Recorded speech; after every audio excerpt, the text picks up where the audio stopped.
Tales of Meadowbrook Hollow. Grandfather Rabbit's Scheme by EW Rhodes. Who wants to get some carrots? Alex hollered, twitching his nose and climbing to the top of the rabbit hole so that he could peek into the garden. Not me, replied Stephie, his little sister. I've already eaten the better part of a cantaloupe. Fine, I'll find somebody else who wants to have some fun, the older rabbit said, leaping into the garden. Alex broke into a run, hopping over 2 cabbages and a tomato bush, before tripping over a sweet potato vine that sent him tumbling. He then rolled over a patch of green beans, past 3 rows of sweet corn, out of the garden and into a neighboring rabbit hole. He spiraled downward and came to an abrupt stop when he landed headfirst on his neighbor's living room floor.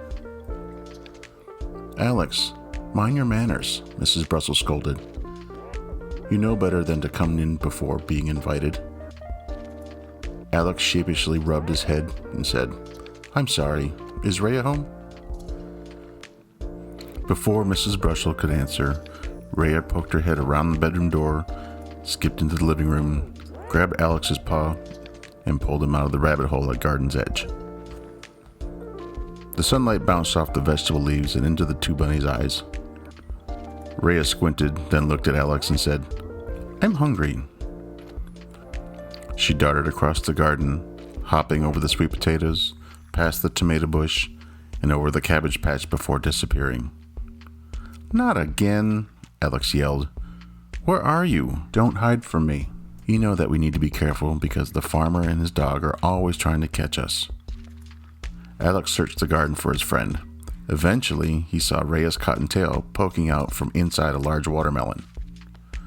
Oh, there you are, said Alex, relieved. Raya, we need to be more careful. Raya didn't answer. Alex could hear munching sounds. He grabbed her back legs and pulled his friend from the mass of fruit. But Alex, this melon tastes so good, Raya yelled, diving headfirst back into the melon. Alex again reached for his friend, but before he could grab her, he heard a loud growl from behind him. His heart started beating fast, and before he could move, he felt something grip his rear right leg. It was Sam, the farmyard collie. Run, Raya, run, Alex screamed. Raya pulled herself from the melon, grabbed one last pawful of fruit, and scampered across the garden. Sam dropped Alex and dashed after Raya. Just as Sam reached for the bunny, Raya dove into the tunnel that led to her home. Immediately, the collie spun around and charged across the garden towards Alex. Alex raced through acres of soybeans, an enormous field of hay, and around a small pond. He was so scared that tears sprang from his eyes as he darted between the cows and sheep grazing in the pasture. Finally, the chase was over. The collie had trapped the small bunny against the back of a big red barn. Sam slowly stepped towards Alex, stretching his mouth wide open, and just before Sam's sharp teeth clamped closed, Alex was pulled by the ear between 2 loose boards and into the barn. The collie lunged forward, poking his nose inside the barn, and snapped his teeth. Alex was far from the dog's reach, however, and Sam was too big to slip between the boards. Thank you very much, said Alex, turning around and smiling at the large hen who had saved him. It's not over yet, the hen squawked. Alex turned and saw Sam charge through the sliding door at the front of the barn. With a swoop of her beak, the hen snatched up the small bunny and tossed him into her nest. She then hopped onto the nest and clucked loudly at the collie. Sam circled the fat hen, baring his teeth and growling. Farmer Groucher heard the ruckus. He scurried into the barn and yelled, Sam, get out of there. Leave them birds alone. Sam whimpered and scrambled out of the barn. The farmer chased after the dog, swinging his pitchfork. After a few moments, the hen sprang from her nest. Are they gone? Asked Alex. Sam won't be back for ages, the hen replied, but Groucher will be back this evening to feed us. To feed you? The little rabbit asked. You ask a lot of questions, the hen clucked. I'm sorry, Alex apologized. This all seems strange. A farmer feeding animals? Why wouldn't a farmer feed animals? The hen asked. Farmer Groucher has never fed me, the bunny said. In fact, whenever he sees me eating his fruit and vegetables, he tries to shoot me. You're an odd little fellow, the hen said. Who are you anyway?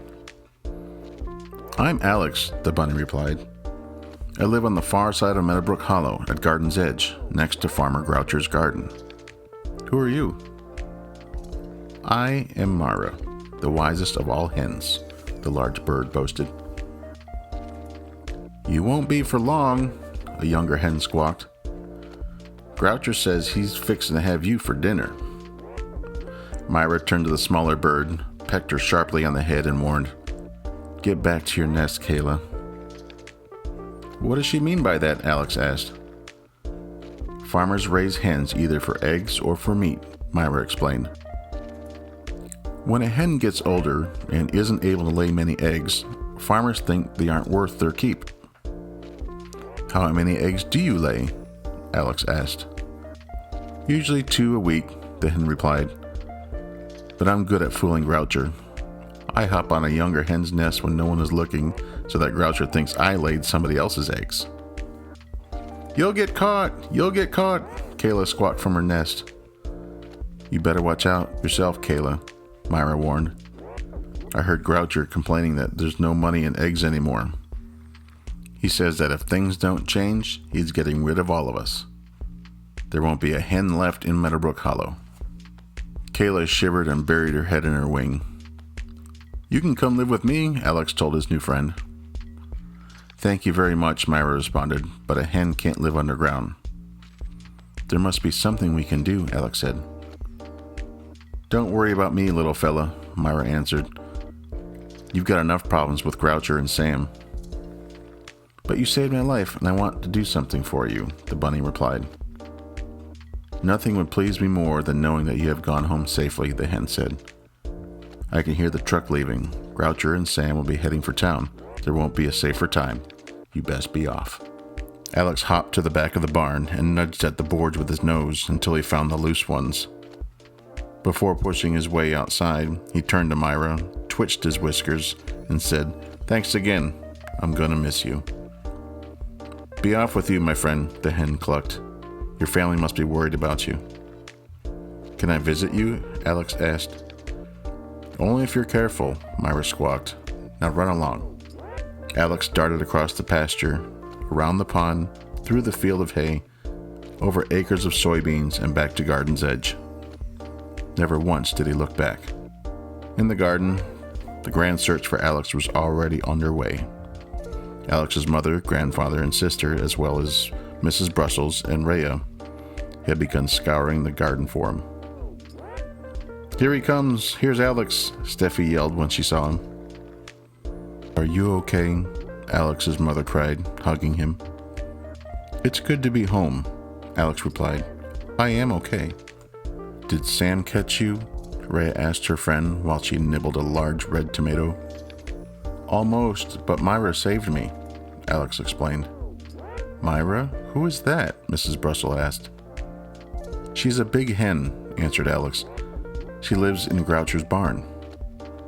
The barn? Grandfather Rabbit asked.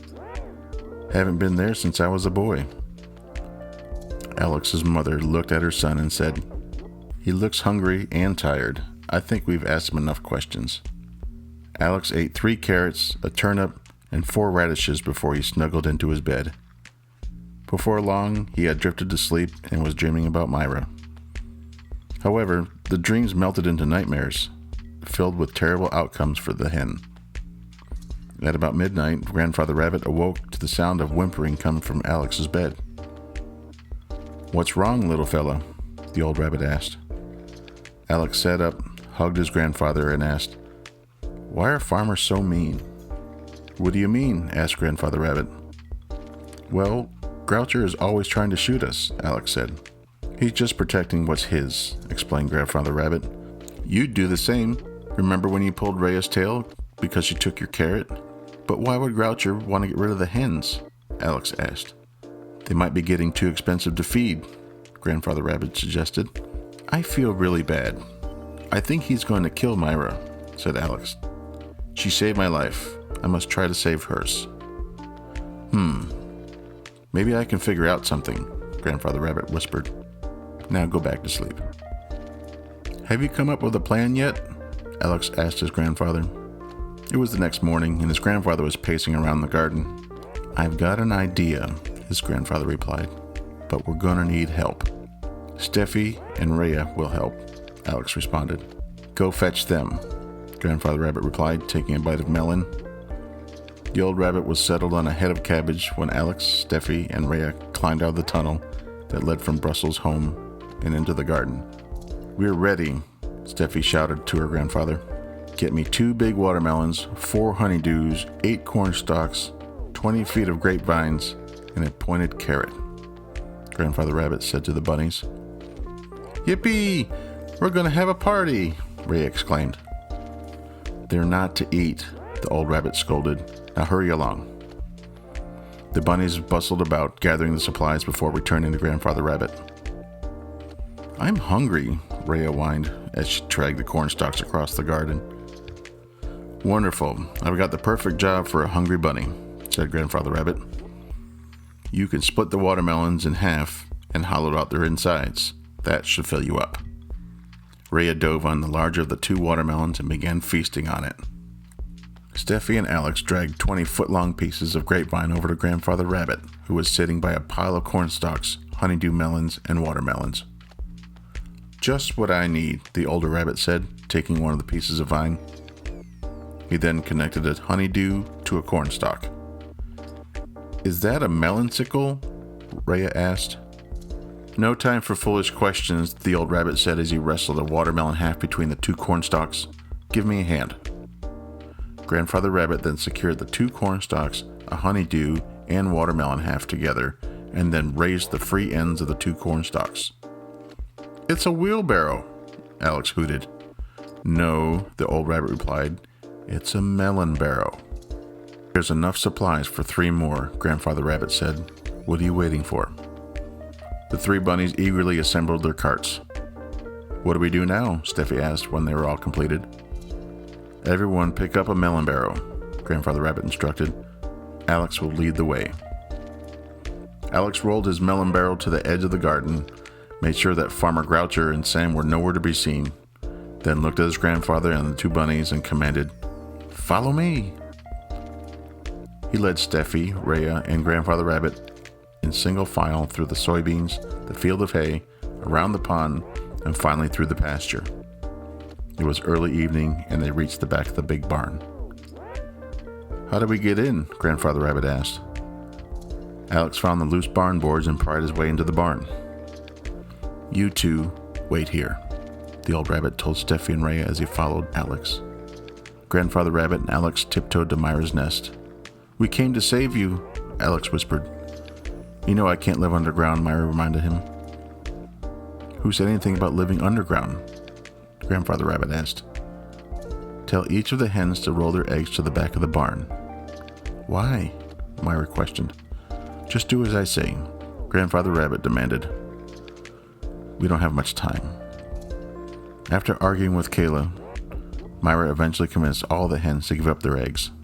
One by one, they each rolled their eggs to the back of the barn, and one by one, Alex and Grandfather Rabbit passed each egg to Stephie and Raya, who carefully set them in the melon barrows. When the last egg was passed and the melon barrows were full, Myra asked, What now? Trust me, said Grandfather Rabbit. He raised the cornstalk handles of his melon barrow and then followed the 3 bunnies on the long trek back to the garden. Alex's mother and Mrs. Brussel were anxiously waiting in the garden when Grandfather Rabbit and the bunnies arrived with the melon barrows filled with eggs. Do you think we have enough time? Mrs. Brussel asked Grandfather Rabbit.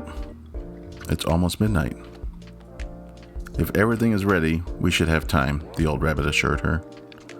We are ready, Alex's mother smiled. She pointed to the 6 grass paintbrushes she had made. Next to them lay 6 honeydew melons, all halved and filled with different vegetable and fruit juices that had been stored for the Easter punch. We'd better hurry. Tomorrow is Easter. Raya grabbed a honeydew melon and began to gulp down the juice. Stop, Mrs. Brussel yelled. That juice is for the eggs. Raya apologized, and then each of them picked up a grass brush and began painting the eggs with bright colored juices. "I like the blueberry juice best," Alex said, holding up a delightful blue egg that he'd just painted. "They are all beautiful," Stephie said, dipping her grass brush into a melon filled with deep red tomato juice. Once all the eggs were painted, they were gently placed back into the melon barrows. Eggs glistened in the moonlight as the three bunnies and Grandfather Rabbit began their Easter Eve journey. They visited neighboring towns, hiding eggs carefully as they went. The following morning, children cheered as they found colored eggs hidden under bushes and trees. "Easter eggs!" one of the children shouted.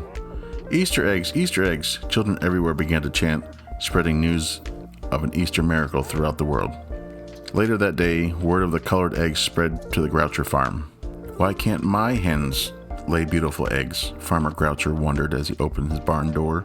All of the hens, including Kayla, began to shudder as he approached Myra.